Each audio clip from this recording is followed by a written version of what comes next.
메신저 뉴스 첫 순서는 서울동안교회 김영주 목사님, 부산해안교회 조성일 목사님, 부산진교회 신추훈 목사님을 연결합니다.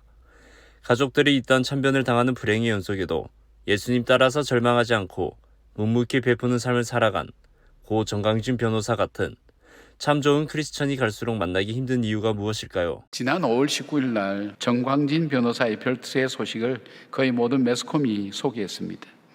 이분은 1995년 삼풍백화점 붕괴 사고로 20대의 딸 3명을 한순간에 다 잃어버렸습니다. 처음에 이 소식을 접한 정광진 변호사 부부는 하늘이 무너지고 땅이 꺼져버려 이 세상이 아주 끝나줬으면 하고 바라기도 했다. 우리는 딸 셋을 잃은 것이 아니라 인생을 송두리째 잃어버렸다. 그렇게 울부짖었습니다. 특히 가슴 아픈 것은 12살 때 시력을 잃어버린 큰딸 정윤민 씨가 절망을 딛고 미국의 명문 버클리 대학을 졸업하고 자기와 같은 장애인들을 위해서 살겠다고 서울명학교 교사로 부임한 지 9개월도 채 안 되는 그런 시점이었습니다. 그러나 이분들은 그 분노와 절망 그 가운데 머물러 있지 않았습니다. 그 다음 해에 보상금과 자기 재산을 출연해서 잃어버린 세 딸을 기리는 3년 장학재단을 설립해서 큰딸이 재직했던 서울명학교에 기증했습니다. 명인들에게 빛이 되고자 했던 윤민이의 못다 이룬 꿈을 이루기 위해서입니다. 그는 독실하고 검약하게 산 장로로서 도움이 필요한 것이면 어디든지 평소에도 많은 기부를 했다고 언론에서 소개하고 있습니다. 그가 막내딸마저 병으로 먼저 보내고 자신이 세상을 떠날 즈음에 연명치료를 거부하고 자기 부인에게 이렇게 말했습니다. 나는 자식안이 많았지만 그래도 한평생 바르게 잘 살았다. 내가 먼저 아이들을 만나러 간다. 여자한테 잘하는 법을 몰라서 미안했다. 우리 정광진 변호사님 이야기를 한 것처럼 바로 그 절망적인 현실 속에서 정말 가치 있는 것이 무엇인가, 무엇이 가장 궁극적으로 자기에게 유익한 것인가를 생각했던 사람, 그리고 누구보다도 천국의 소망을 바라보며 오늘을 결정하고 살았던 사람, 바로 그 사람일 것입니다. 하나님의 때에 하나님의 흐름을 탈 수 있는 쓰임받는 그런 사람, 그런 사람들의 귀한 특징들을 여러분들이 한 분 한 분 꼭 간직하셔서 오늘도 한 걸음 한 걸음 주님이 쓰실 때를 바라보며 걸어가는 지혜로운 저와 여러분 되기를 주님의 이름으로 축복합니다. 주인한테 두 종이 있습니다. 주인이 집을 하나 지었습니다. 새 집에 들어갈 가전제품이 필요하다 생각이 들어서 한 종에게는 냉장고, 세탁기, 텔레비전 사오라고 돈을 줬습니다. 또 다른 종에게는 화분을 하나 사오라고 돈을 줬습니다. 가전제품은 많은 돈이 들기 때문에 많은 돈을 이 종에게 주었고, 그리고 그에 비해서 화분은 비교적 적은 돈이 필요하니까 적은 돈을 이 종에게 주었습니다. 근데 두 종이 그렇게 돈을 받고 나오면서 많은 돈을 받은 종이 적은 돈을 받은 종 앞에서 자랑합니다. 나는 이렇게 많은 것을 가지고 있다고. 너는 고작 그것밖에 가지고 있지 않냐고. 그러니까 작은 것을 가지고 있는 그 사람이 화가 납니다. 그렇게 두 종이 티격태격하다가 종에게 주신 주인의 그 심부름을 하나도 해내지 못했다는 것입니다.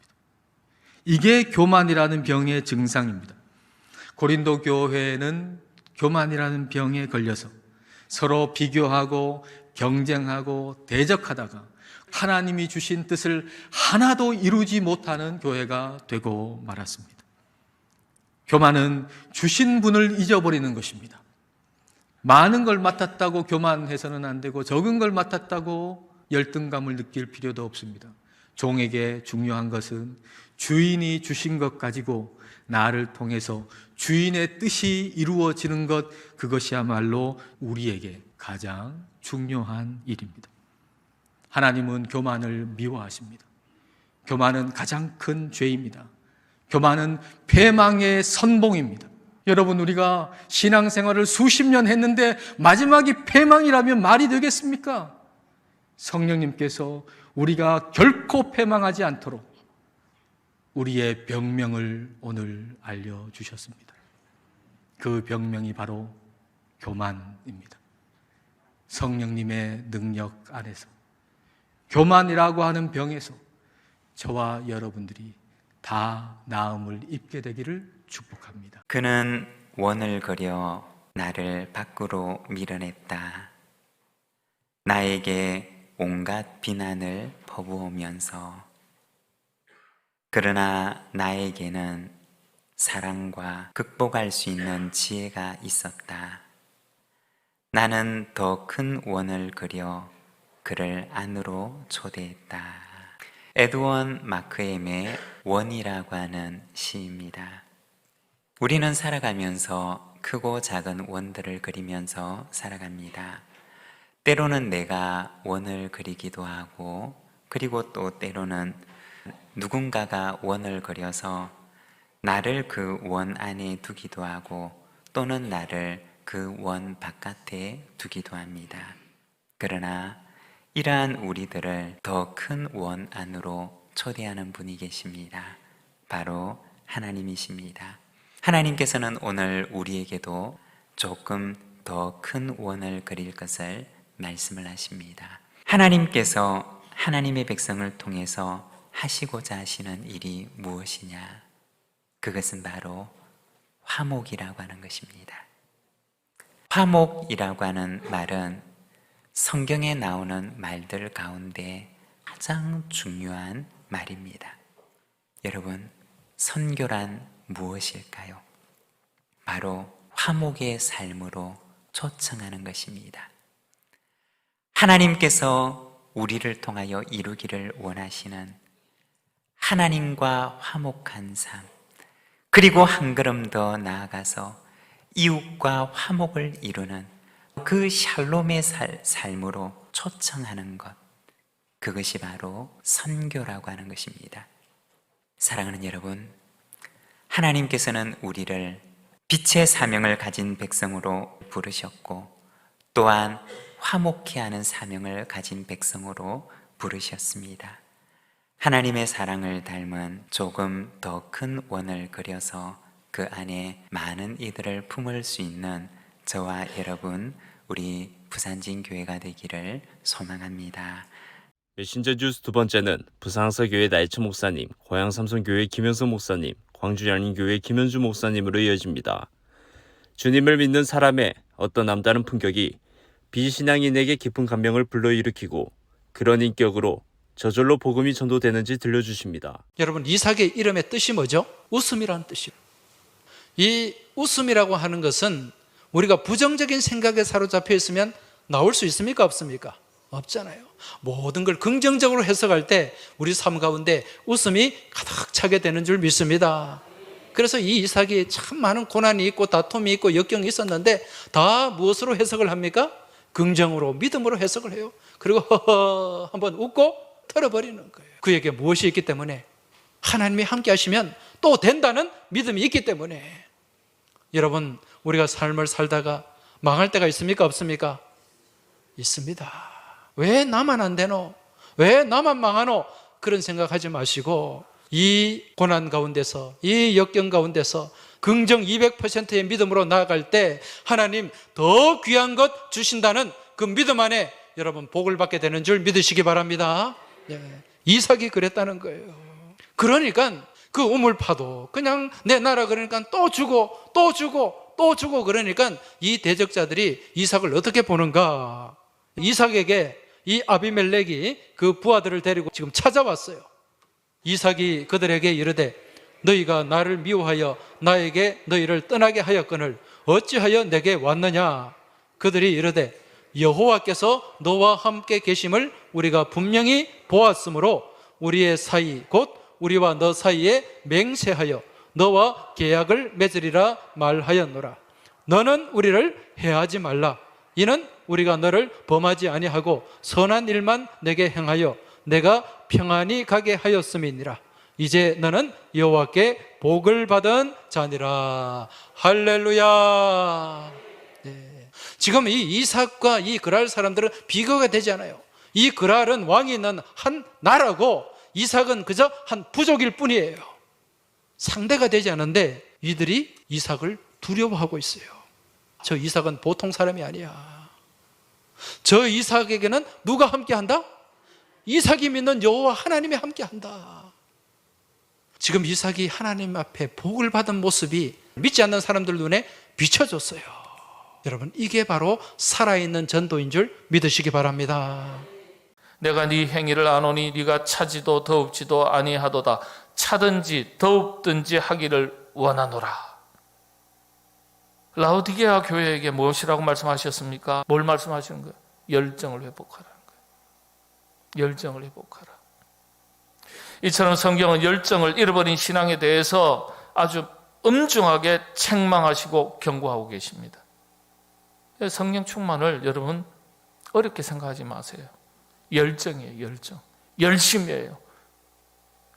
사모하는 게 있어야 돼요. 간절함이 있어야 돼요. 우리 교회가 찬송을 해도 뜨겁게, 기도를 해도 뜨겁게, 봉사를 해도 뜨겁게, 무엇을 해도 열정으로 하는 열정이 가득한 교회가 될 수 있기를 바랍니다. 오늘 성경의 표현 방식에 주목할 필요가 있습니다. 하나님을 찬미하며 또 온 백성에게 칭송을 받으니 주님께서 구원받는 사람을 날마다 더하게 하시니라. 예. 주님께서 열매를 더해 주셨다는 거예요.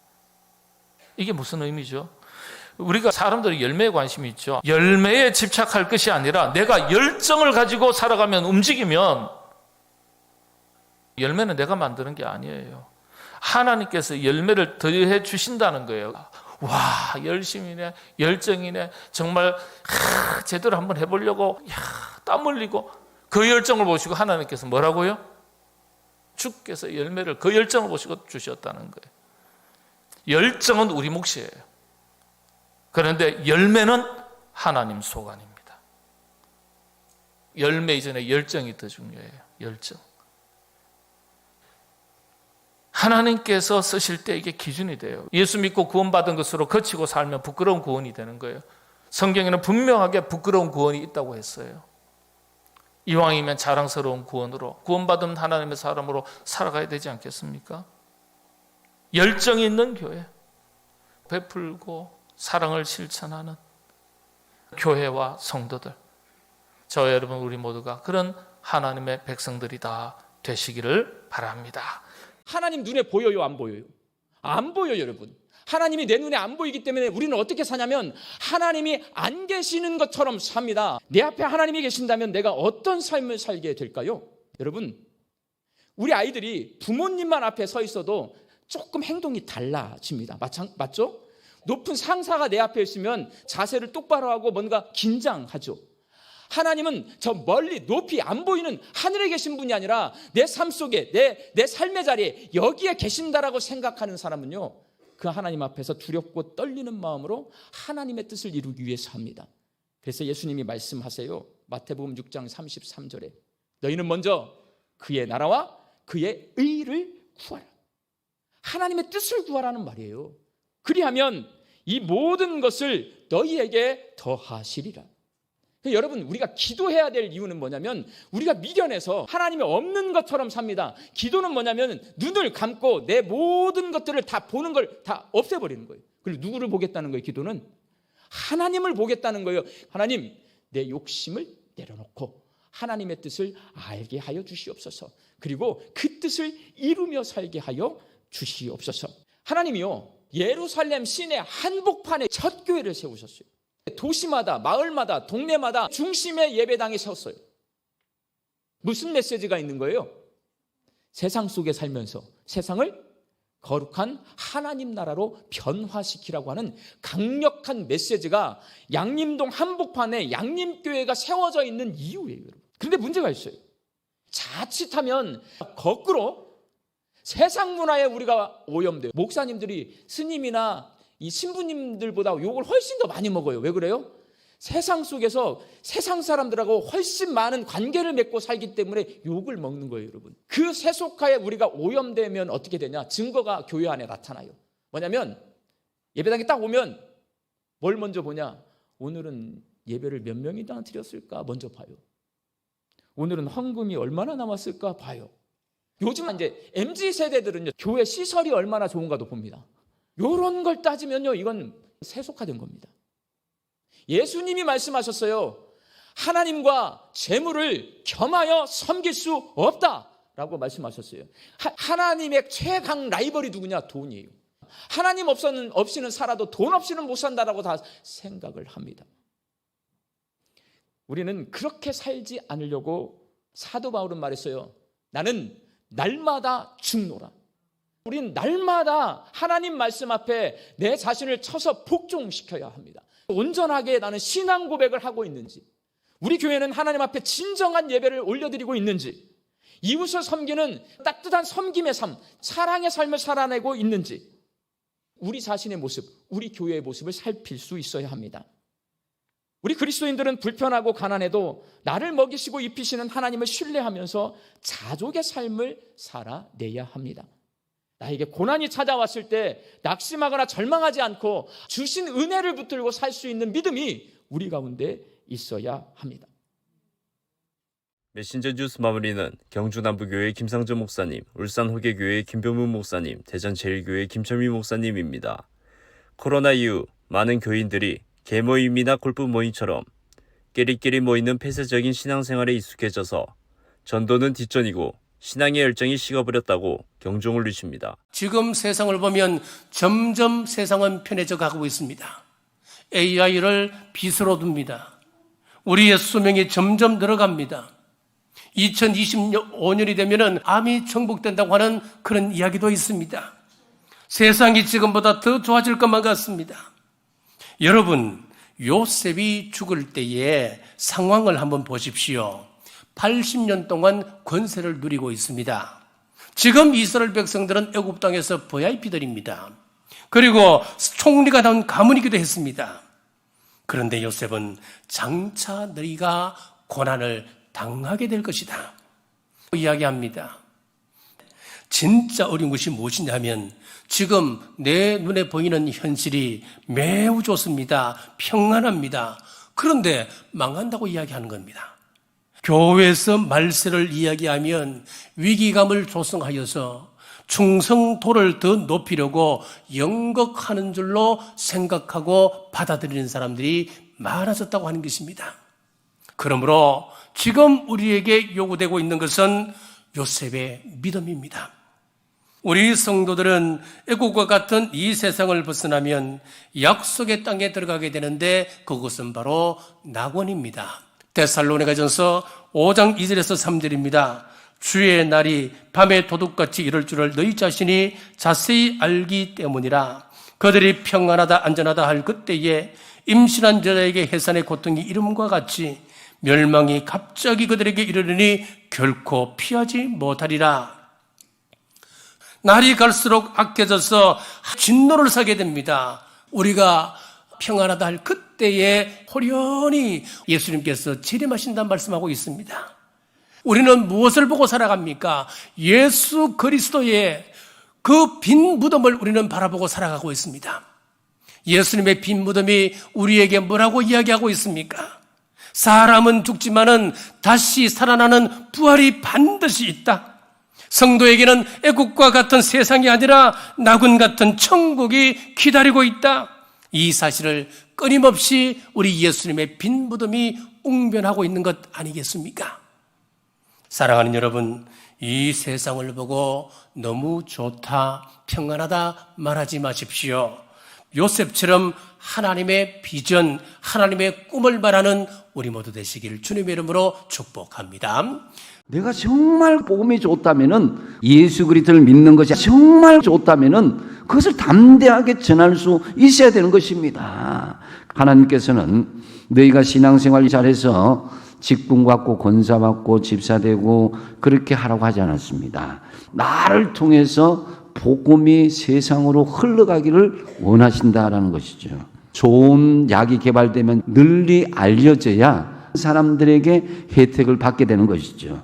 바로 복음이 그렇다는 것입니다. 우리가 예수 그리스도를 믿는 것이 아무리 좋다고 체험하고 느끼고 그렇게 살아간다 해도 그것을 다른 사람들에게 말하지 않는다면은 세상 사람들이 알 수가 없는 거예요.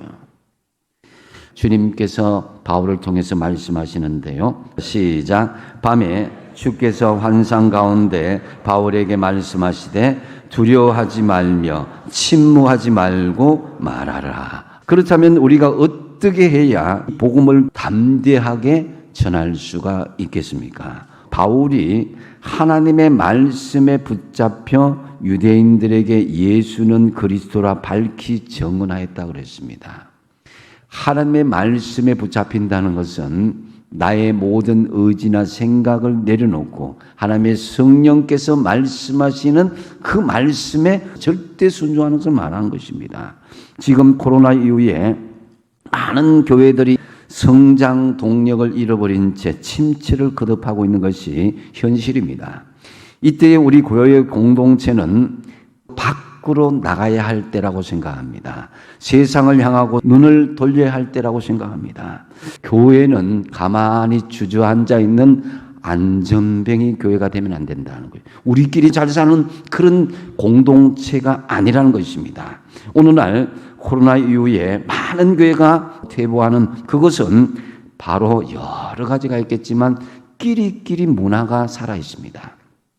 오래 교회 다니다 보니까 서로 뜻이 맞는 사람들끼리는 참 죽이 맞아서 웃고 떠들고 즐기지만은 낯선 사람들이 들어온다든지 우리가 새로운 환경에 나아간다든지 하는 데서는 그렇게 적극적이지 않습니다. 끼리끼리 모여 우리 교회 잘 나가고 있지 않느냐. 그렇게 지속될 때 세상의 개 모임과 무슨 차이가 있겠습니까? 세상 사람들은 때로 우리를 비난하는 것은 교회가 희망이 아니냐는, 교회가 소망이 아니냐는 그런 간접적인 메시지로 들을 수 있어야 되는 것입니다. 세상 사람들 보기에 생활이 모범적이지 못하고 신뢰를 잃어버렸다면 그 사람은 전도와 선교할 자격을 상실하게 되는 거예요. 오히려 방해할 경우가 있습니다. 제가 철없고 그럴 때요, 홀짝 구슬치기 그거를 대대적으로 했어요. 제가. 그래서 우리 반에 있는 거 다 따고 그다음에 다른 반 것도 따고, 이제는 우리 학교에서 할 수가 없어서 그 옆 동네에 있는 대장을 불러가지고, 그때는 어떻게 했냐면 전체를 걸고 하는 거예요. 내가 가지고 있는 구슬 전부 큰 자루 되는 거 전체를 놓고, 걔도 자루를 들고 왔어요. 그래가지고 자루와 자루를 놓고 한판 승부를 벌이는 거예요. 어떻게 됐을까요? 예, 제가 졌어요. 그래가지고 다 날려주고 그 다음부터 그 세계에서 영원히 떠났어요. 근데 이제 이 전체를 놓고 한다는 게 이게 어마어마한 거예요. 내 모든 거를 다 걸고 하는 거거든요. 그 신앙 생활을 할 때도요, 내 모든 거를 다 걸고 하는 거하고 적당하게 걸치고 하는 거하고는 차이가 있는 거죠. 그런데 성경은 지금 뭐라 그런 줄 아십니까? 전체를 걸고 하는 한 사람을 보여주는 거예요. 로마서 1장 1절부터 사도 바울은 계속 자기를 뭐라고 얘기하죠? 예수 그리스도의 종이라고 말하는 거예요. 그때 당시에 종이라고 하는 개념은 황제의 종이라는 거예요. 물론 각 가정이나 어떤 곳에 주인과 종의 개념이 있었어요. 그러나 주인이든 종이든 관계없이 모두가 다 로마 황제의 종이었다는 거죠. 그런데 사도 바울은 그거를 과감하게 바꿨어요. 나는 예수 그리스도의 종입니다. 나는 예수 그리스도에게만 굴복하고 그분에게만 경배하고 그분만 나의 주인이심을 고백합니다 하는 거예요. 목숨을 거는 거예요. 이 고백 때문에 죽어간 사람들이 수없이 많은 것입니다. 예수 그리스도를 믿는 믿음이라고 하는 거는, 이거는 영혼을 두고 한판 승부를 하는 거예요. 그리고 전체보다도 훨씬 엄청난 것을 받아 누리는 거예요. 그게 뭐예요? 영원한 생명, 구원의 은혜, 그걸 누리는 거예요. 진짜 그리스도의 종이 되면 사람의 종이 되죠. 사람 섬길 줄 알아요. 주변 사람들 귀하게 알고 그러한 관계들을 소중하게 이어갈 줄 알아요. 진짜 내가 그리스도의 종이 되면 전체적인 관점에서 하나님의 뜻에 대해서 관심 가지고 하나님이 드러나도록 그런 일을 하는 거예요. 아우 목사님들의 말씀 전체를 들으실 수 있도록 전부 링크해 두었습니다. 아직 메신저 뉴스 구독을 누르지 않은 시청자님이 계시면 지금 구독과 좋아요, 알림 설정까지 부탁드립니다. 다음 주까지 안녕히 계십시오. 메신저 뉴스 김석규입니다.